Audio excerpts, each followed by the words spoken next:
Hoje nós teremos as duas últimas meditações no livro de Neemias. Nós temos falado no mês de julho sobre os desafios à fé e como agir na reconstrução de um novo normal. E nós já fomos ricamente abençoados por tudo o que nós podemos ouvir aqui. O livro de Neemias é um livro tão rico e tão cheio de lições para nós que nós mal conseguiremos passar da metade do livro. E agora pela manhã nós vamos refletir sobre como Neemias superou a oposição que se apresentou a ele. Se você vem lidando com pessoas que querem o seu mal, que tentam dificultar a sua vida, pessoas que são seus inimigos, que te maltratam, que fazem piada de você, ou que por algum motivo injusto te odeiam, essa mensagem pode ser muito importante para você. Caso contrário, caso você entenda que você não tem nenhum inimigo, ninguém que te trata mal, ninguém que dificulta a sua vida, é importante você ouvir também, porque ou há algo errado com a sua percepção, ou pode ser que você venha a passar por algumas dessas situações em sua vida.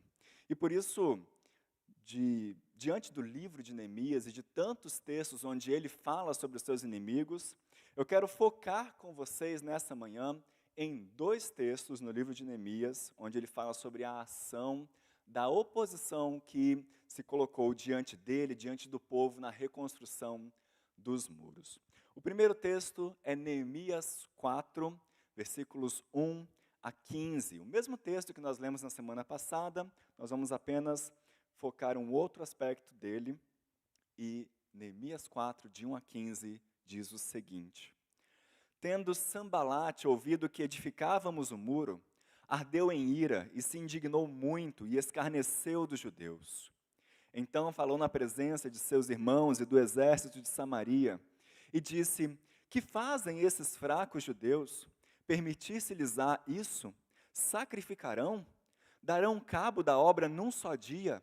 Renascerão acaso dos montões de pó as pedras que foram queimadas? Estava com ele Tobias, o amonita, e disse: Ainda que edifiquem, vindo uma raposa, derribará o seu muro de pedra.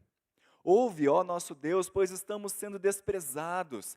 Caia o seu opróbrio sobre a cabeça deles e faze que sejam despojo numa terra de cativeiro. Não lhes encubras a iniquidade e não se risque de diante de ti o seu pecado, pois te provocaram a ira na presença dos que edificavam. E assim edificamos o muro, e todo o muro se fechou até a metade de sua altura, porque o povo tinha ânimo para trabalhar. Mas ouvindo Sambalate e Tobias, os arábios, os amonitas e os asdoditas, que a reparação dos muros de Jerusalém ia avante e já se começavam a fechar-lhe as brechas, ficaram sobremodo irados. Ajuntaram-se todos de comum acordo para virem atacar Jerusalém e suscitar confusão ali. Porém, nós oramos ao nosso Deus e, como proteção, pusemos guarda contra eles de dia e de noite. Então disse Judá: Já desfaleceram as forças dos carregadores, e os escombros são muitos, de maneira que não podemos edificar o muro. Disseram, porém, os nossos inimigos: Nada saberão disto, nem verão, até que entremos no meio deles e os matemos. Assim faremos cessar a obra. Quando os judeus que habitavam na vizinhança deles 10 vezes nos disseram: De todos os lugares onde moram subirão contra nós. Então pus o povo por famílias nos lugares baixos e abertos, por detrás do muro, com as suas espadas e as suas lanças e os seus arcos. Inspecionei, dispus-me e disse aos nobres, aos magistrados e ao resto do povo: Não os temais. Lembrai-vos do Senhor grande e temível, e pelejai pelos vossos irmãos, vossos filhos, vossas filhas, vossa mulher e vossa casa. E sucedeu que, ouvindo os nossos inimigos, que já o sabíamos, e que Deus tinha frustrado o desígnio deles, voltamos todos nós ao muro, cada um à sua obra. Meus irmãos, que o Senhor nos abençoe na leitura e na meditação da sua santa e bendita palavra nesta manhã. Você notou nesse texto que nós lemos que Neemias passou por muitas dificuldades ao tentar levantar os muros de Jerusalém, sobretudo com os seus inimigos. Quais foram as estratégias que a oposição utilizou para tentar conter e parar a reconstrução dos muros? A primeira dessas estratégias foi uma oposição por ridicularização. A primeira coisa que Sanbalate e Tobias fizeram foi a maneira mais fácil de se opor a alguém, que é ridicularizar, é zombar, é rir da pessoa, zombar do povo e de Neemias. Deixa eu ler novamente para você os versículos 2 e 3. Então falou na presença de seus irmãos e do exército de Samaria e disse: que fazem esses fracos judeus? Permitisse-lhes isso? Sacrificarão? Darão cabo da obra num só dia? Renascerão acaso dos montões de pó as pedras que foram queimadas? E Tobias também disse: ainda que edifiquem, vindo uma raposa, derribará o muro de pedra. Ridicularizar é algo desmoralizante e muitas vezes eficiente. É eficiente porque vai atacar a nossa insegurança, aquela fraqueza oculta que está dentro de nós, que quase todos nós temos. E era isso que estava acontecendo. Cada uma das 5 perguntas retóricas de Sanbalate e a provocação que Tobias fez também, atingiram um ponto fraco dos judeus. Vejam aí, que fazem esses fracos judeus? Eles já começaram indo direto ao ponto. Os judeus eram fracos e sabiam disso. Como é que um povo tão fraco, com a moral tão baixa, com um histórico, com uma reputação horrível, iria reconstruir os muros da cidade? Segunda pergunta, permitisse-lhes isso? Como é que eles vão recuperar um muro de 4 quilômetros de extensão? Ele tinha sido construído por pessoas muito mais numerosas e bem mais fortes do que eles. Como é que eles poderiam reconstruir esse muro novamente? Terceira pergunta, sacrificarão?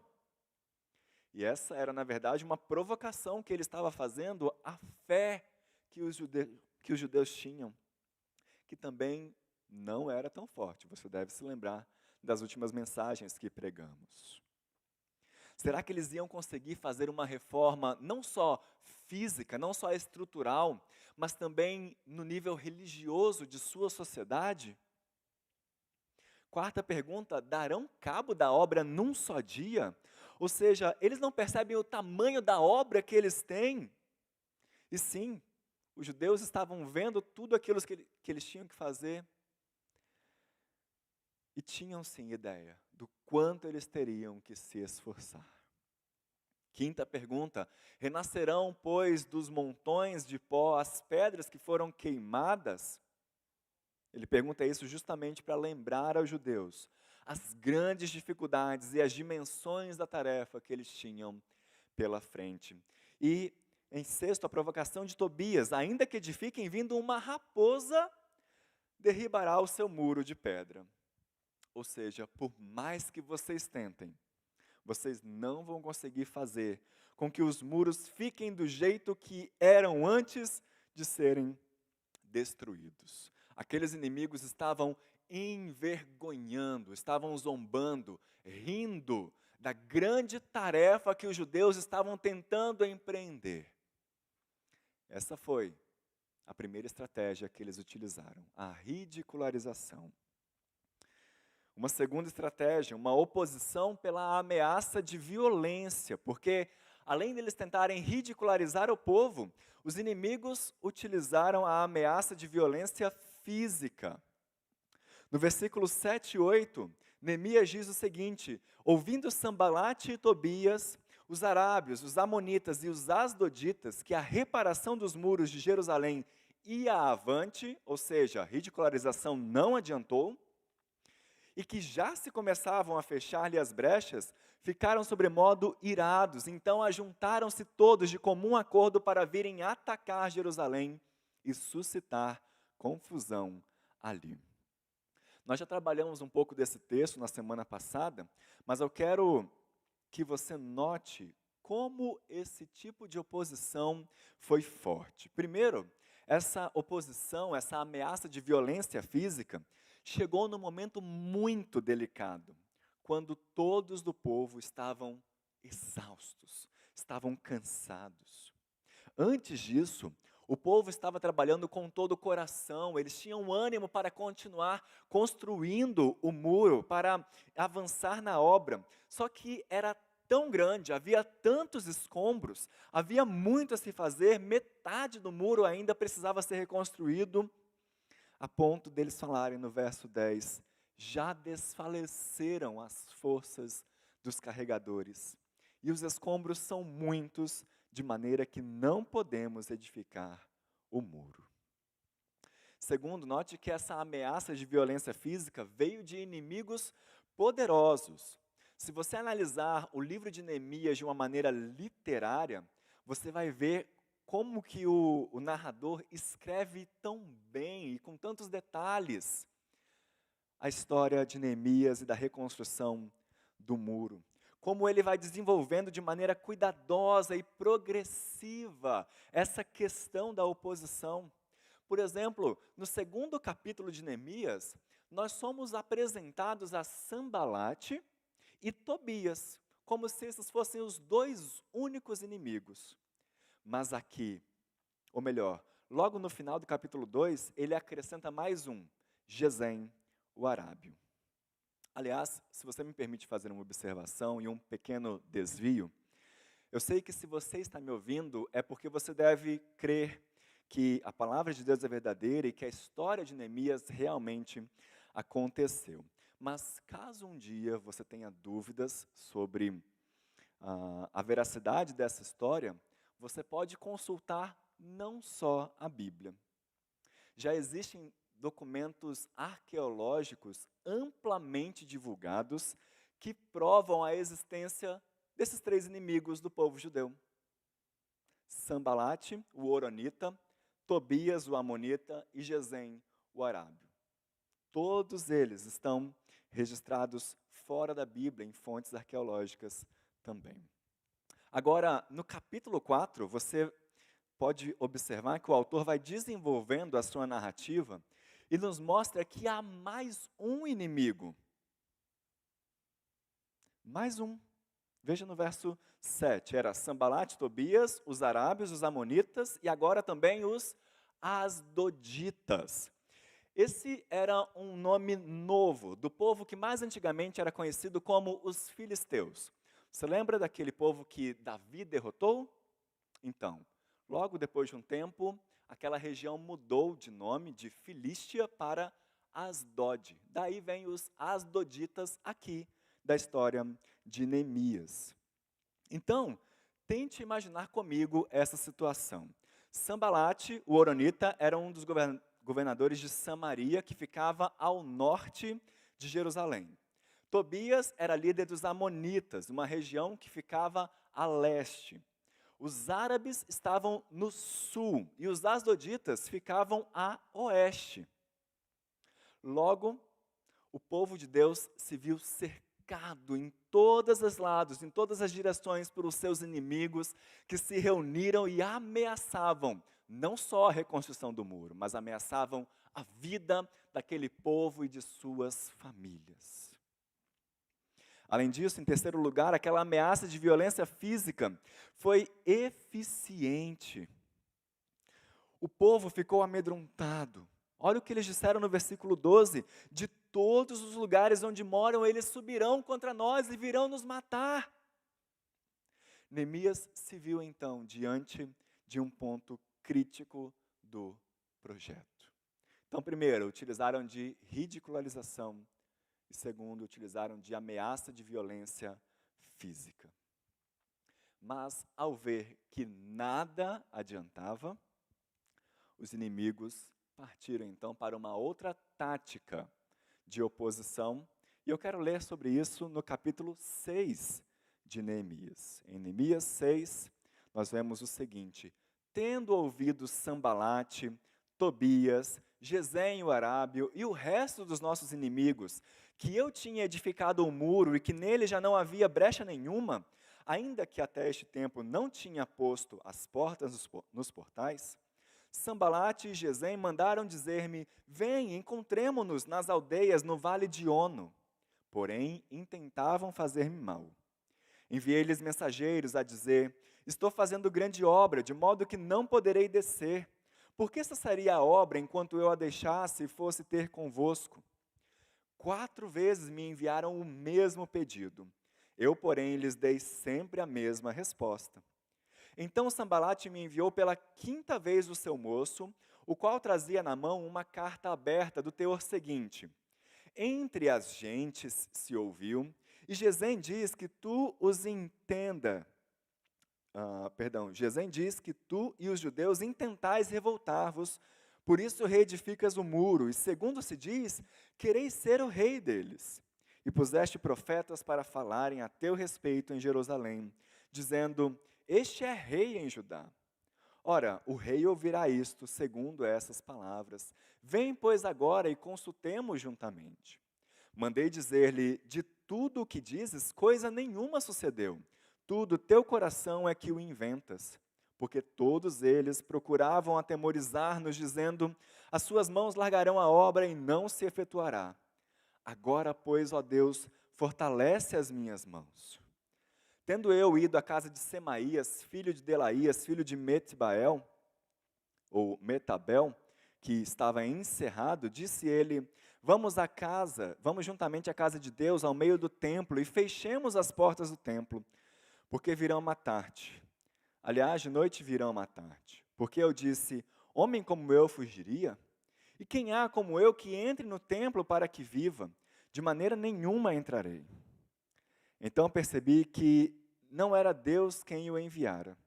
Tal profecia falou ele contra mim, porque Tobias e Sambalate o subornaram.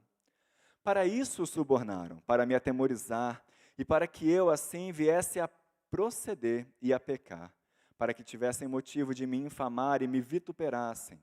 Lembra-te, meu Deus, de Tobias e de Sambalate no tocante a essas obras, e também da profetisa Noadia e dos mais profetas que procuraram atemorizar-me. Acabou-se, pois, o muro aos 25 dias do mês de Elul, em 52 dias. Os muros foram totalmente restaurados. Faltava apenas as portas.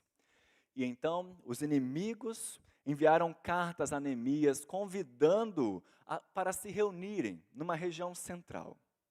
Mas não se engane, o próprio texto vai nos falar que eles estavam intentando fazer o mal a Neemias. Por 4 vezes eles enviaram cartas e Neemias se recusou a se encontrar com eles, se recusou a desviar do foco. Mas então eles partiram para uma outra tática, que foi justamente o de gerar intriga, insinuações e intimidação. Se você acha que fake news é algo que nós sofremos atualmente, olhe de novo para a Bíblia. A primeira fake news não foi essa de Neemias. A primeira fake news foi a da serpente no jardim do Éden, que conseguiu enganar certinho Adão e Eva. Deu uma notícia para eles que não tinha base nenhuma, não tinha comprovação, não tinha uma fonte segura, e que ela mesma tentou, mas não conseguiu, não deu certo para ela. Mesmo assim, fez com que Adão e Eva se enganassem e os fez pecar. Falou que eles seriam iguais a Deus se comessem do fruto, e o resultado deu no que deu. Aqui em Neemias, nós vemos também a presença de rumores. No verso 5, nós vemos que Sambalate enviou pela 5ª vez o seu moço, o qual trazia na mão uma carta aberta. Uma carta aberta era um documento que era lido em público, repetido várias vezes no trajeto entre Samaria, onde Sambalate estava, e Jerusalém. Então, aquela mensagem já seria do conhecimento de todos quando Neemias ficasse sabendo dela. Em outras palavras, como todas as fofocas, o dano já estava feito. Uma quarta estratégia que os inimigos usaram também era a oposição por intimidação. Não deu certo o esquema de fake news. Neemias, então, descobre que eles usaram uma quarta tática. Os seus inimigos subornaram uma pessoa do próprio povo, aliás, alguém que era considerado um profeta de Deus, Semaías. No verso 10, nós vemos que Neemias foi à casa de Semaías, que era filho de Delaías, filho de Metabel, considerado um profeta. Por algum motivo, esse Semaías não saía de casa e ele era conhecido por isso, porque ele vivia em sua própria casa ali, não podia sair de casa. E de repente, Semaías diz para Neemias: Neemias, vamos lá para o templo de Deus, vamos te esconder lá dentro. Vamos para o meio do templo, essa informação é importante, vamos para o meio do templo, fechemos as portas porque eles vão vir matar-te de noite. Note como os inimigos estavam jogando sujo, porque Semaías era alguém que não saía de casa e de repente ele pede que Neemias vá com ele para o templo. Mas esse também não era um convite qualquer, e nem demonstrava uma preocupação legítima por parte de Semaías. Porque tanto Neemias quanto o próprio Semaías sabiam que dentro do templo somente os sacerdotes poderiam entrar. E nenhum dos dois era sacerdote. Mas pior, Semaías disse que eles esconderiam Neemias no meio do templo. E o que ficava no meio do templo? Um lugar chamado Santo dos Santos, que era tão especial, mas tão especial, que somente uma vez por ano o sumo sacerdote poderia entrar lá e ainda amarrado por uma corda com sinos, porque se ele morresse, as pessoas saberiam que ele morreu e poderiam puxá-lo de volta. Por isso, note que a sugestão aqui, na verdade, era que Neemias violasse a lei de Deus e a santidade do templo. Neemias percebe que tudo aquilo não passava de uma grande armadilha e então deixa Semaías. Se você teve a oportunidade de ler o livro de Neemias nesse mês, você provavelmente notou como que os opositores tentaram fazer com que a reconstrução dos muros não fosse realizada. Nós vimos aqui que eles zombaram do povo, eles foram hostis, desprezaram, se enfureceram, suscitaram confusão, distúrbios, ameaçaram com violência física, tentaram tirá-los do foco, subornaram pessoas dentro do povo, causaram intrigas, insinuações, intimidações. E talvez você possa estar passando também por uma situação semelhante. Pessoas que te maltratam, que tentam te prejudicar, pessoas que te perseguem no trabalho, na família, na sua vizinhança. Eu quero olhar com você ainda rapidamente como Neemias reagiu aos opositores e com isso aprender como eu e você podemos reagir também diante dos nossos inimigos e diante dessas situações adversas. Na semana passada nós já tocamos em alguns pontos. Se juntar às pessoas certas, pensar numa estratégia certa, utilizar as armas corretas, confiar no Deus certo, se lembrar da missão certa. E para não ser repetitivo, eu não vou tratar sobre esses pontos aqui. Por isso, se você quiser relembrá-los durante a semana, você pode assistir esse sermão que está já disponível nas nossas redes sociais e em nosso canal do YouTube também. Nós vamos ver agora 3 atitudes de Neemias diante dos seus inimigos. A primeira delas é que ele não revidou. A primeira coisa que a maioria de nós faz quando nós somos ridicularizados é justamente retrucar. Provavelmente nós diríamos: eles acham que nós somos fracos, mas eles também não são tão fortes assim. Sanbalate é governador arrogante de uma região que não faz diferença nenhuma para o império. Tobias, líder de uma região desértica, ninguém quer morar lá. Mas Neemias não faz isso. Ele não retruca. Ele não se rebaixou ao nível dos críticos. Pelo contrário, ele levou o povo a olhar para Deus, que lhes conduziria na reconstrução dos muros. No episódio do boato que os inimigos espalharam, Neemias tratou imediatamente de não revidar, mas sim de responder com a verdade. Nada naquele boato era verdadeiro. Em segundo lugar, Neemias orou. E uma das marcas do livro de Neemias são as inúmeras orações que ele escreve aqui. Orar é importante não só porque nos indica, porque significa que ele se voltou para Deus em busca de ajuda, como ele sempre fazia, mas também porque ele não reprimiu os seus sentimentos. Ele não tentou suprimi-los, não tentou negá-los. Fazer isso não adiantaria nada, a não ser aumentar a sua raiva, a sua mágoa. Mas ele coloca tudo isso diante do Senhor.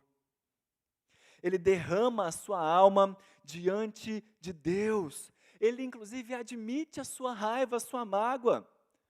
No verso 4 do capítulo 4, ouve, ó nosso Deus, pois nós estamos sendo desprezados.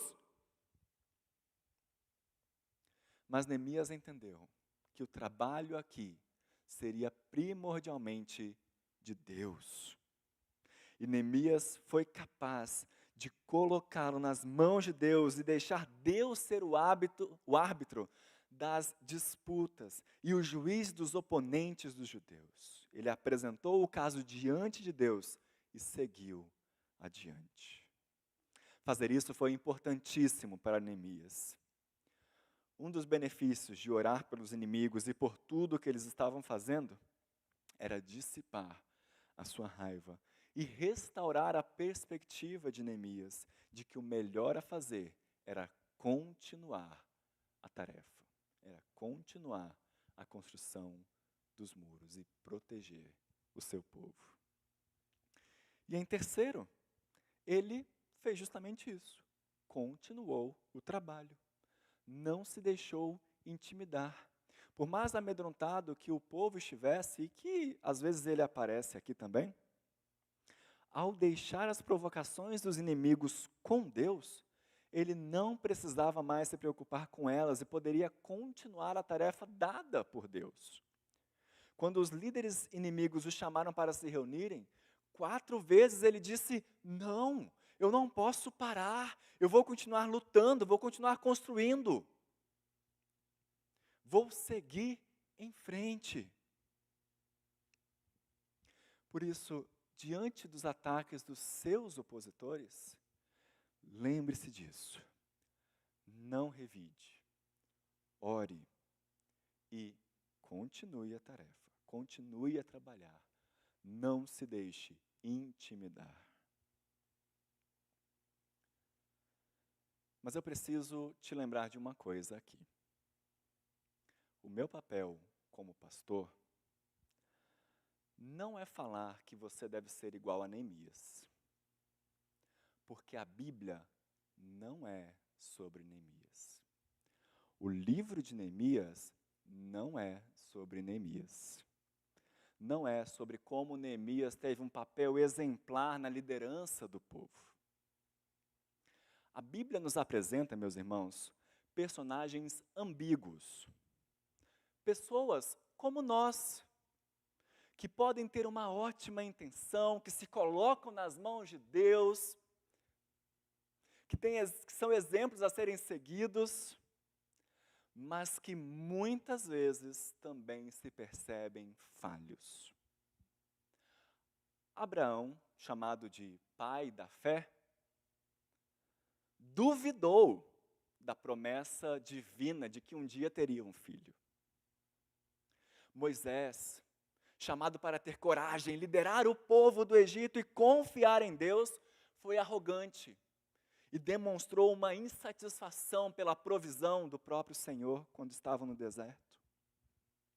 Davi, chamado por Deus de o homem segundo o meu coração, pecou inúmeras vezes.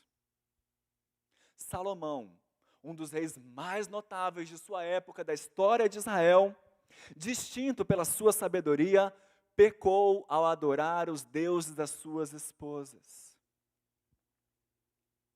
E assim como esses personagens e muitos outros nas Escrituras, é importantíssimo nós entendermos também que Neemias também era ambíguo. Neemias também era incoerente, como nós somos. Ele tem aspectos bons que devem ser notados, devem ser imitados, devem ser seguidos, mas muitas vezes ele também escorregou.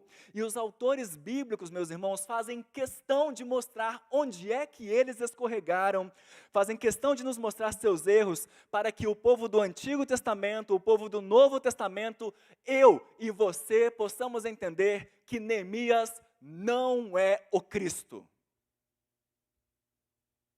Neemias não é o Messias prometido que restauraria, que inauguraria o reino de Deus. Naquilo que ele acertou e vivenciou, ele pode ser sim uma sombra, um personagem que aponta para Cristo, aquilo que nós chamamos de tipo. Mas naquilo que ele pecou, nós temos um anti-exemplo, um antitipo. E é importante nós entendermos quando Neemias aponta para Cristo e quando Neemias falha em apontar. Por exemplo, ao não revidar os seus inimigos, ele aponta para Cristo, que viria e seria desprezado não só pelos seus inimigos, mas também pelos seus próprios amigos. Ele aponta para aquele sobre quem colocaram uma coroa de espinhos, aquele que foi pregado numa cruz, que foi cuspido, a quem zombaram e que foi ridicularizado, dizendo: ei, se tu és o Cristo, desce aí da cruz, salva-te a ti mesmo.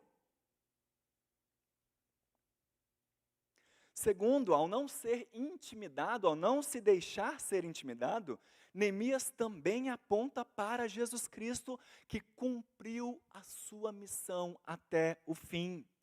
Que mesmo diante de intimidações, mesmo diante da tentação no deserto, da oposição por parte dos escribas, dos fariseus, dos soldados e muitas vezes dos seus próprios discípulos, cumpriu o seu maior propósito: morrer numa cruz, para levar sobre si os nossos pecados e nos religar a Deus.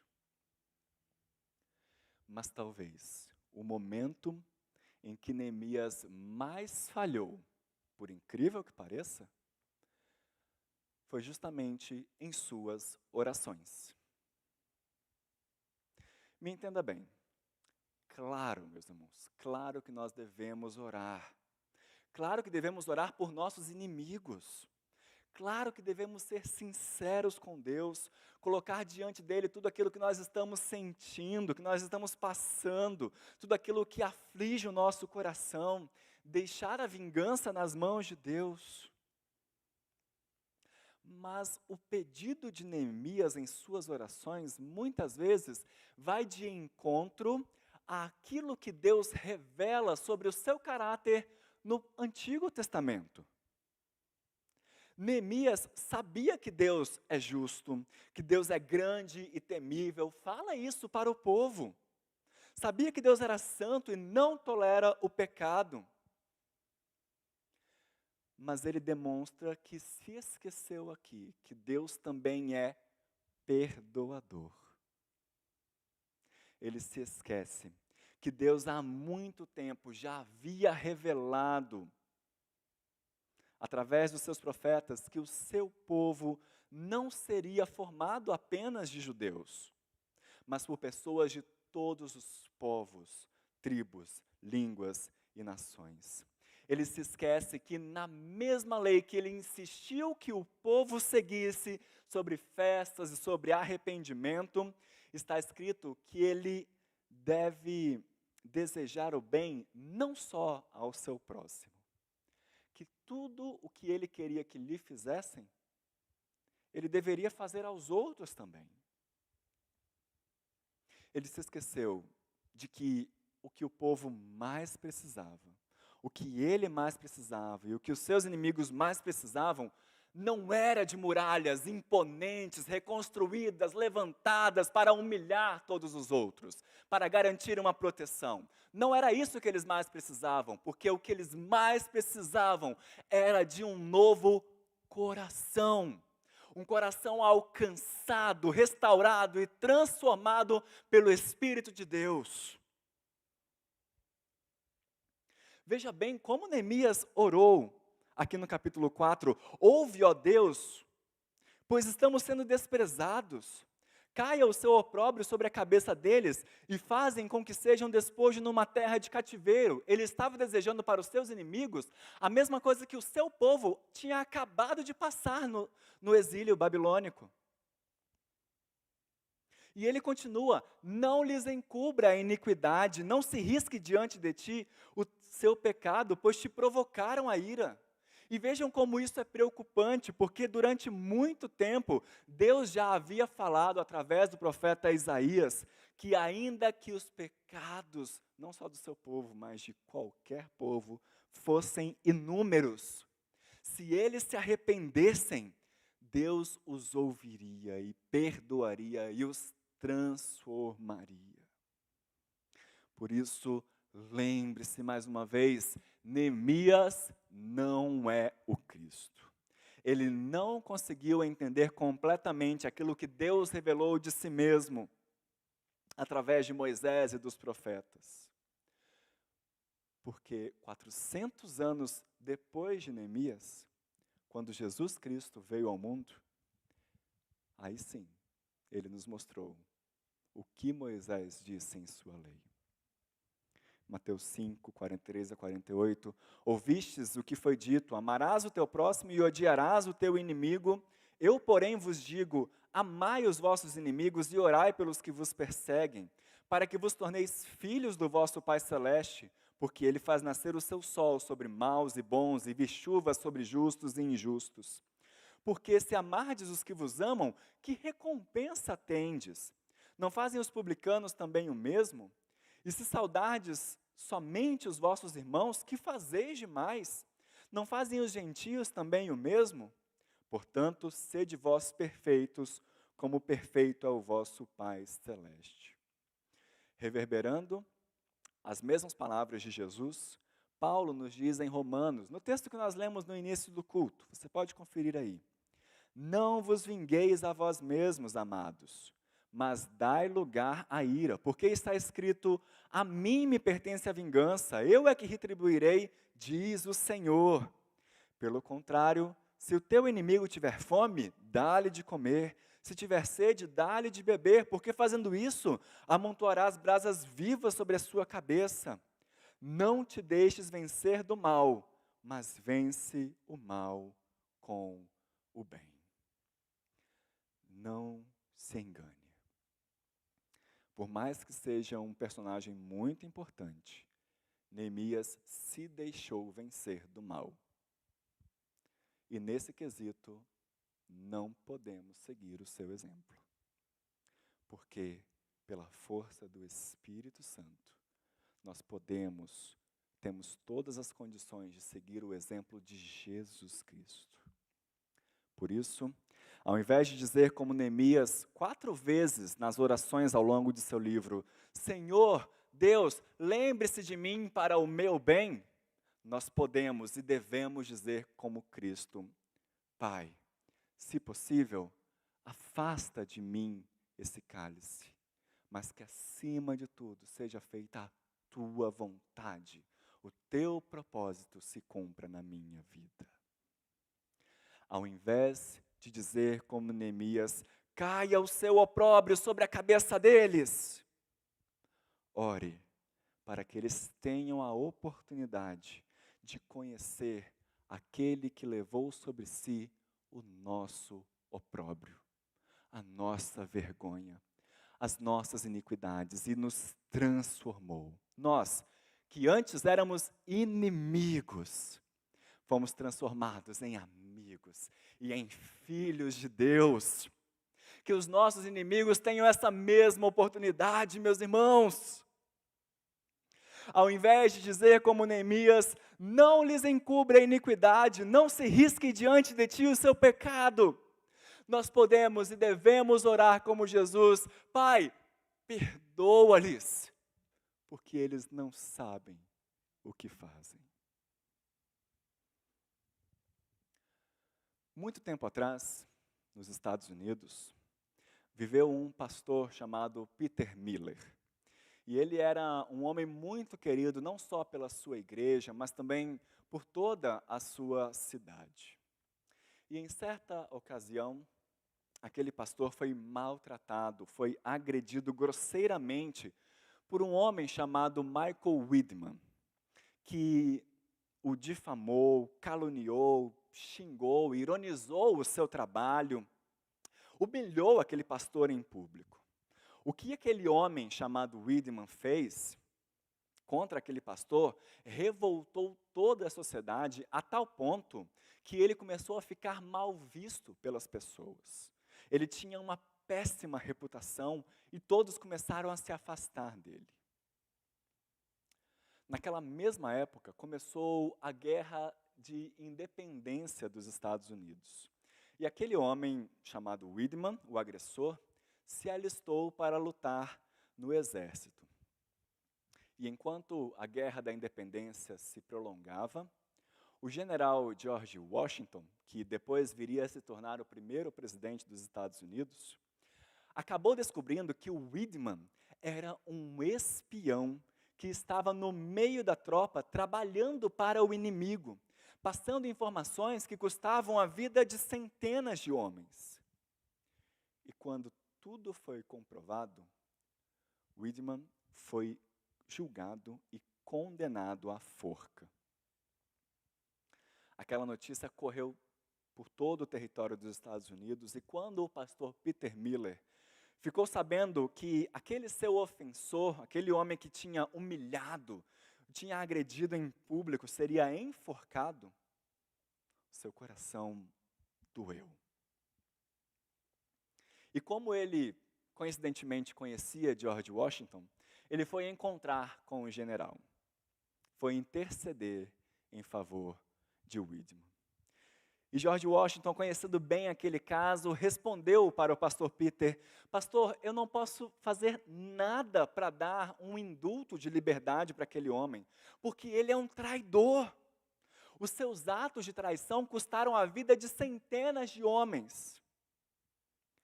Eu sinto muito, mas eu não posso fazer nada pelo seu amigo. Foi então que o pastor Peter disse o seguinte: ele não é meu amigo. Pelo contrário, ele é o meu pior inimigo. Quer dizer que você veio de tão longe, percorreu tantos quilômetros para interceder em favor do seu pior inimigo? E o pastor respondeu: é isso mesmo. Eu vim aqui suplicar pela vida dele. E então, George Washington, conhecido pela sua sabedoria, pensou um pouco e disse: bem, isso muda completamente a situação. Se esse pastor foi agredido, foi ofendido e poderia inclusive ter prazer na morte desse traidor, desse imprestável, se esse pastor veio até aqui suplicar o perdão daquela vida, poupá-lo da pena de morte, eu acho que eu não poderia agir diferente. Então, George Washington mandou chamar o pastor Peter e lhe disse que o seu pedido havia sido atendido, que o Widman não seria mais enforcado. O seu ato de traição, obviamente, exigia a prisão de Widman, mas ele não passaria mais pela pena de morte. E George Washington assinou o documento do indulto, a mudança da sentença, e entregou ao pastor Peter para que ele fosse lá na prisão, até onde Widman estava, aguardando a sua execução. E quando o pastor Peter chegou lá, Widman, dentro da cela, o viu de longe e já começou a comentar com seus companheiros da prisão: vejam, lá está o pastor Peter. Com certeza ele veio assistir o meu enforcamento e aplaudir de pé a minha morte. E quando o pastor foi se aproximando, Widman novamente o agrediu com as suas palavras, novamente o humilhou. Mas o pastor se manteve cabisbaixo, humilde. Manteve a sua serenidade e entregou ao Widman o documento que o perdoava. Quando Widman viu que ele estava sendo poupado da forca, quando ele descobriu que justamente o homem que ele mais desprezava na vida tinha sido responsável pelo seu livramento, ele ficou tão envergonhado, tão entristecido, que começou a chorar e pediu perdão ao pastor. Aí ele viu o quão miserável tinha sido e suplicou ao pastor que o perdoasse. E o pastor lhe disse: meu amigo, eu lhe perdoei desde o primeiro dia.